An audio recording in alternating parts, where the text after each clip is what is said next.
we're going to have a look at this kit here, the Revell 1/32 scale UH-1D Huey Gunship from Vietnam. And if we have a look at the box art here, we can see the helicopter with the snake art on here, which is actually Bruce Crandall, who was featured in the movie We Were Soldiers. He was like Medal of Honor recipient and everything, and actually he's still alive, and he's got himself his own model kit here, and we're going to go over it and have a preview or in-box preview of it. So we'll go around, and it gives us some information here, and then it also mentions Bruce Crandall on the side here, which is pretty nice that they did that. They didn't just mark the helicopter out with his markings and then it's sort of up to you to research it, because they actually talk about him there. And then we've got our options here and our color callouts, which isn't really telling us much, just basic colors we're going to need. We'll look at the side, and our kit number is going to be 855536. And on this side, we actually get the major here, and then we get a Canadian subject too, which is really cool. It's unfortunate that they boxed them together, because I naturally would do the Vietnam version, but the Canadian version is nice too. Although I don't think it'd be nice to paint that yellow over a like green plastic. So here's our built-up subject. So obviously you can have several weapons options, and we'll have a look at it.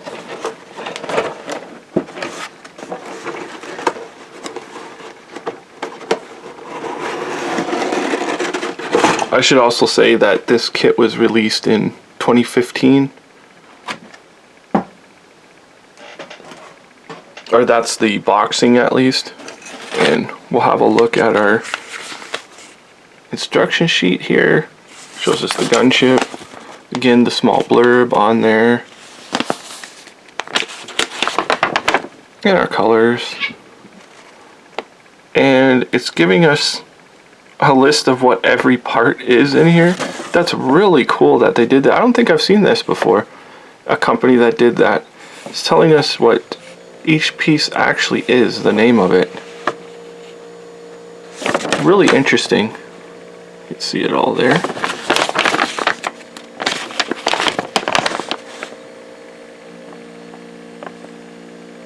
And then we'll have a look here at our various steps.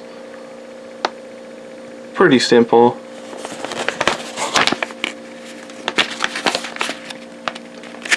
I guess if you were building a real helicopter, you could just go off of this sheet here. And here's our pilot here. 2 halves. Looks pretty basic, pretty simple. Might be nice if you can find a like a resin cast or a 3D print figure and throw him in this. And so we've got a full engine in here.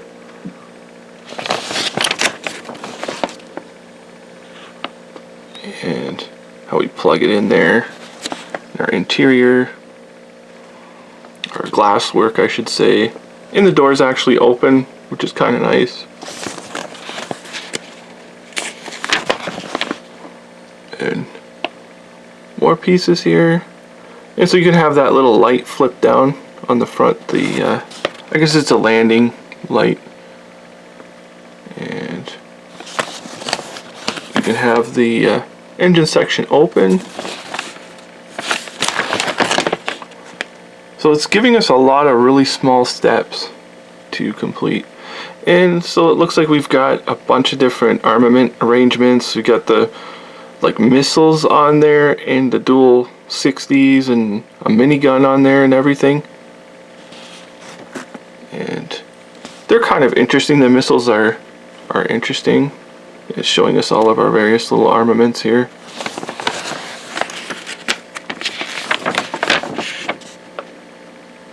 And more about the armaments, and our ammunition boxes there. And then we've got our helicopter here, which is pretty much the subject on the box. I'm not sure why they even included a second subject, because this is kind of dedicated to Major Crandall there, you can see. And then they give us the Canadian one, so, which is actually a fairly nice helicopter on its own. So now we'll go through the parts and we'll have a look, which it looks pretty excellent. I mean, the detail, everybody wants raised rivets these days, and these old kits have them.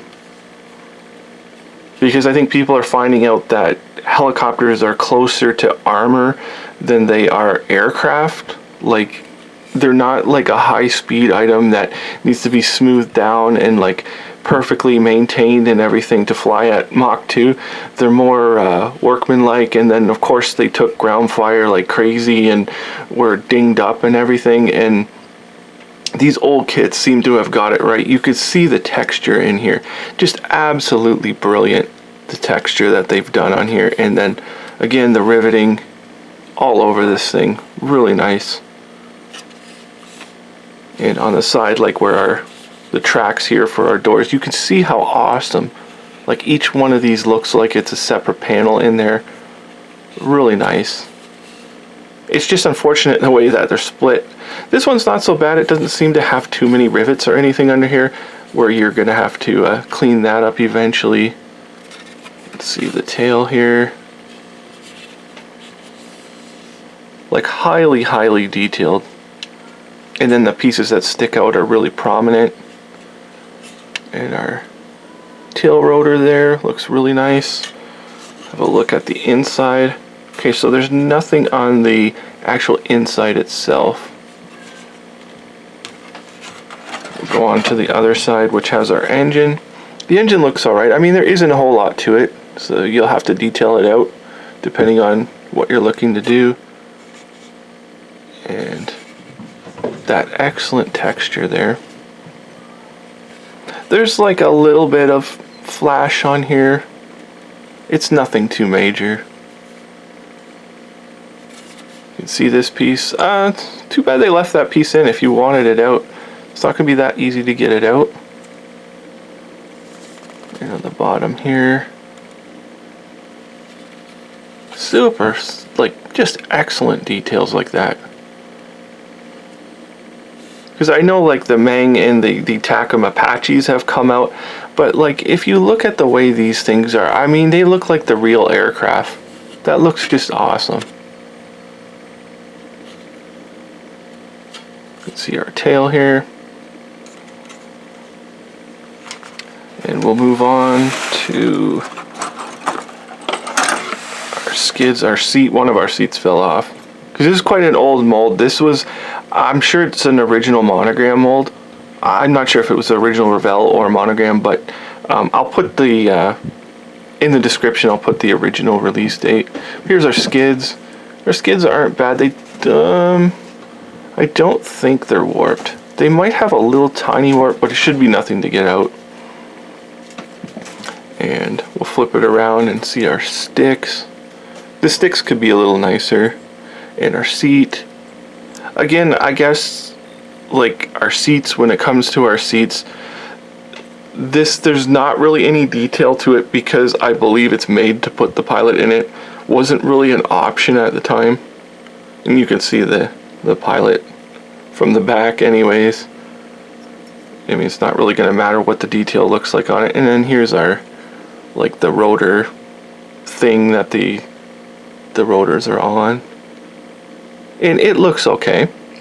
I'm glad that they put this stuff in and you don't have to fight with it and put it in yourself. It's kind of an unnecessary step, and it's nice they've done that. And we'll move on to, I guess this will be our cabin section. So there's a little like winglets at the back. Here's our instruments. They could be, I would definitely, if Quinta does a set, I would definitely get the Quinta set. I wouldn't even hesitate. But the instruments are there. They're nice enough, I guess. You could detail it. And more details. And here's our doors.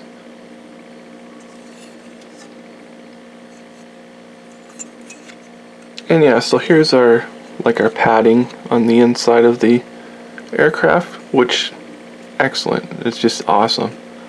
Okay, so here we go.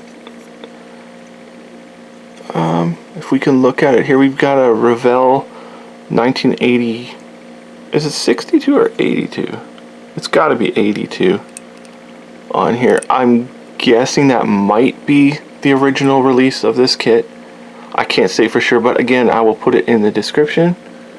But awesome detail there. And we'll move on.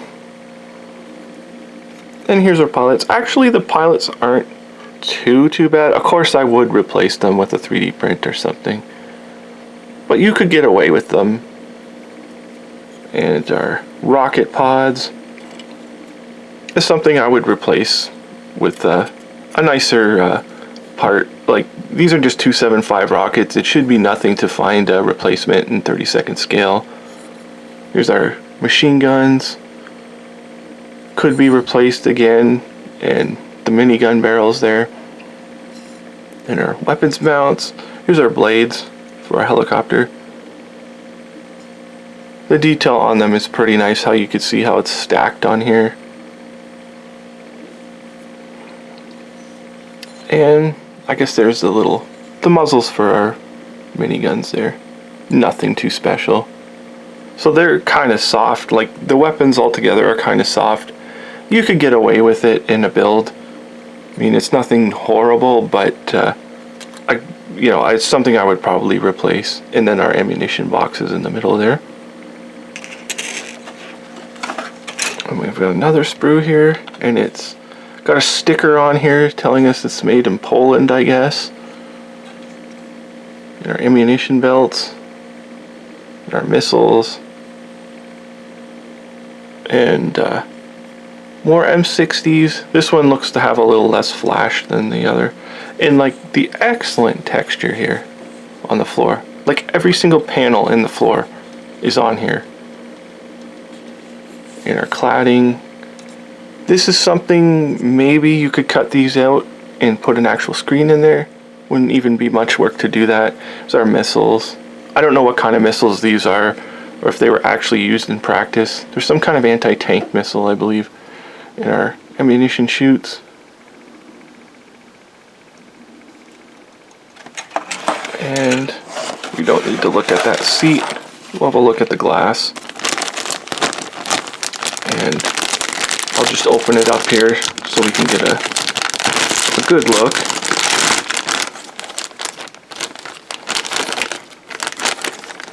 It's a little bit rough, I can tell right now. It's a little bit rough around the edges. Like, you'll have to do a little bit of cleanup, and it's quite thick. But it is quite clear also. So at least that's nice. And it's individual pieces. It's not like one piece and you'll have to paint. So, kind of is what it is. It's alright. I would say it's okay. And last, we'll have a look at our decal sheet. This decal sheet is pretty excellent. It's dull, but not like insanely dull. And you can see their air cav and the snake shit marking there. I believe they were the 7th cav. The guys in the first battle there. And all of our various stencils. Everything looks nice. It should be able to pick up on camera how dull these are. Like, they're not super dull, but they are dull. And then our Canadian markings here, which look excellent. The maple leaf looks perfect. Everything looks really good on there. So this kit looks pretty good, and now today that we expect to have all these rivets and everything on our helicopters that everybody's like bragging about, and I think we could kind of go back a little bit, and this will take a little bit of work. I'm not saying it's ever going to go together like a Mang or a TACM kit, but it looks just awesome. It really does. And this is the Revell 132nd UH-1D Huey Gunship. Thank you for watching.